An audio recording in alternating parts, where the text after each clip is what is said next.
आइए, railway NTPC का पूछा गया प्रश्न है और यह प्रॉफिट लॉस का है, जिसको हम लोग वस्तु संबंधित प्रश्न कहते हैं। यह क्वेश्चन जनरली एग्जाम में 3 तरह से पूछा जाता है, वो तीनों क्वेश्चन देखा जाए। पहला, पहले यह बताइए 2a is equal to 3b है, तो a बाई बी बराबर क्या होगा, 3/2 की 2/3। तो रेशियो में मान रिवर्स होता है, लेफ्ट का राइट में, राइट का लेफ्ट में। इसका मान होगा 3/2, a का 3 b का 2, a का 3 b का 2। उसी प्रकार यहाँ भी देखिए, कहता है कि 32 वस्तु का विक्रय मूल्य 38 वस्तु के क्रय मूल्य के देखिए बराबर है। तो वही बात है, विक्रय मूल्य का मान हो गया 38, क्रय मूल्य का मान हो गया 32। यानी एक वस्तु का क्रय मूल्य को इंग्लिश में कॉस्ट प्राइस कहते हैं, यानी खरीदा गया 32 रुपया में और विक्रय मूल्य को इंग्लिश में सेलिंग प्राइस कहते हैं। बेचा गया कितना में, 38 में। तो 32 रुपया में खरीदा, 38 में बेचा, लाभ की हानि, लाभ कितना का, 6 रुपया का। अब इसका परसेंटेज निकालना है, तो परसेंटेज ऑलवेज सीपी पर, क्रय मूल्य पर, कॉस्ट प्राइस पर निकाला जाता है। तो कॉस्ट प्राइस कितना है, 32 इंटू क्या चीज, 100। बस कैलकुलेशन कर लीजिए, आपका आंसर आ जाएगा। यह हो जाएगा 3, 2 से कटा रहे हैं, यह हो जाएगा 16 और कटा दीजिए 4, यह हो जाएगा 25। तो 75/4 यानी 18.75% हो जाएगा और आंसर हो जाएगा ऑप्शन नंबर सी। अब यह क्वेश्चन को दूसरा तरह से देखिए कैसे पूछा जाता है। कहता है कि 33 मीटर कपड़ा बेचने से 11 मीटर कपड़ा के विक्रय मूल्य के बराबर लाभ होता है।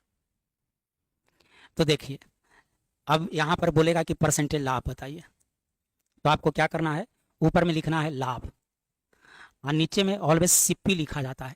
तो 11 मीटर का ही क्या है, विक्रय मूल्य, विक्रय मूल्य है, एसपी है, तो सीपी में कन्वर्ट करना पड़ता है। कैसे, तो ऐसे 33 मीटर कपड़ा बेचा, उसमें 11 मीटर के बराबर तो लाभ था। तो खरीद मूल्य कितना के बराबर था, 33 और 11 44 की, 33 में से 11 घटाइए 22, तो क्रय मूल्य के लिए लाभ घटता है। 33 में से 11 घटाइए 22, यानी 22 का चीज 33 में बेचेगा तब 11 का लाभ होगा। तो नीचे में 33 में से 11 घटा के नीचे लिख दीजिए 22 और गुना कितना, 100। चलिए, ये कटेगा 2 बार, 2 से कटेगा 50 बार और आंसर हो जाएगा 50%। यहाँ लाभ की जगह हानि रहता तब 33 और 11, तब नीचे हो जाता 44 और आंसर आ जाता 25%। यहाँ विक्रय मूल्य की जगह क्रय मूल्य देता तब नीचे में न जोड़ना है न घटाना है, पूरा का पूरा यहाँ 33 लिखते। लाभ हो चाहे हानि हो, यहाँ 33 ही रहेगा, न जोड़ना है न घटाना है। तो फिर से विक्रय मूल्य रहेगा तो नीचे जोड़ के घटा के लिखना पड़ेगा, लाभ रहेगा तो घटाइएगा, हानि रहेगा तो जोड़िएगा, क्योंकि क्रय मूल्य में बदलते हैं। और लाभ या हानि क्रय मूल्य के बराबर हो तो न जोड़ना है न घटाना है। एक और क्वेश्चन देखिए, बोला है कि 18 खिलौना बेचता है, तो यहाँ देखिए 4 खिलौना के क्रय मूल्य के बराबर हानि होता है। अब यदि देखिए परसेंटेज हानि निकालना है, तो हानि कितना के बराबर है, 4। अब यहाँ देखिए, यहाँ क्रय मूल्य लिख दिया है, तो क्रय मूल्य लिखना है तब न जोड़ना है न घटाना है, पूरा पूरा 18 ही लिखना है। गुना कितना, 100। कैलकुलेशन किया जाए तो ये हो जाएगा 2, यह हो जाएगा 9, 2/9 मान होता है 22.2/9% का। तो कितना परसेंट का लॉस होगा, 22.2/9% का।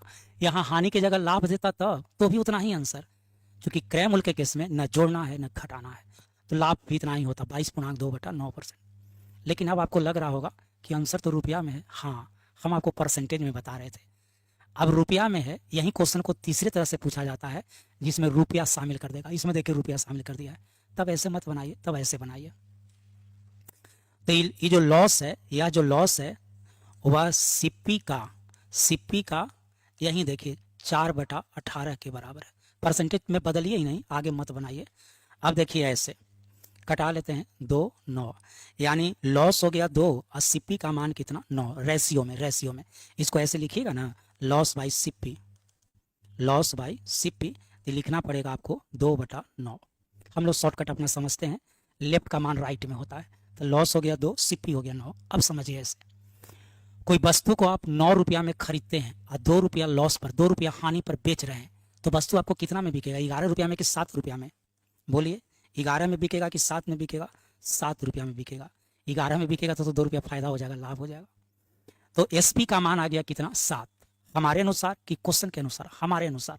क्वेश्चन के अनुसार देखें, रुपया में 980 रुपया में क्या किया गया है, बेचा गया है, यानी यही 7 का मान न्यूमेरिकल वैल्यू या रुपया में कितना है, 980। निकालना क्या है, क्रय मूल्य। तो अब सीपी निकालिए, तो सीपी आप क्या माने हुए हैं, 9 का मान निकालिए। तो इसका 1 गुना 14 गुना मतलब 140 गुना, 14 सत्ते 98 होता है, 140 गुना, तो इसका 140 गुना करिए तो 14 गुना 9 कितना 126, यानी यह हो गया 1260 रुपया। तो 1260 रुपया आपको सीपी मतलब क्रय मूल्य निकल गया, कॉस्ट प्राइस निकल गया। अब आप कहिएगा कि जो आंसर तो इतना है ही नहीं है। हाँ, क्वेश्चन में कहता है कि एक वस्तु का बताइए, हम जो ये निकाल दिए हैं कितने वस्तु का, हम निकाल दिए हैं 18 वस्तु का। क्वेश्चन में कहता है कि एक वस्तु का बताइए, कुछ नहीं 18 से भाग दे दीजिए, तो एक वस्तु का दाम हो जाएगा कितना 70 रुपया, और आंसर हो जाएगा ऑप्शन नंबर सी। तो इस टाइप में यही 3 तरह का क्वेश्चन होता है। एक जो पहला देखे उसमें परसेंटेज लाभ हानि पूछेगा, दूसरा देखे उसमें भी परसेंटेज लाभ हानि पूछेगा, और तीसरा जो क्वेश्चन है उसमें रुपया को शामिल कर देता है और आंसर आपको रुपया में पूछेगा। एक वस्तु का या तो खरीद मूल्य पूछेगा या तो एक वस्तु का विक्रय मूल्य। ये विक्रय मूल्य दिया तो खरीद मूल्य पूछेगा, ये खरीद मूल्य देता तो आपको विक्रय मूल्य पूछता। चलिए, बात अच्छा लगा हो, समझ में आया हो तो क्या करना है, वीडियो को लाइक भी कर देना है, शेयर कर देते हैं तब तो और अच्छा लगता है। चलिए, बहुत बहुत धन्यवाद।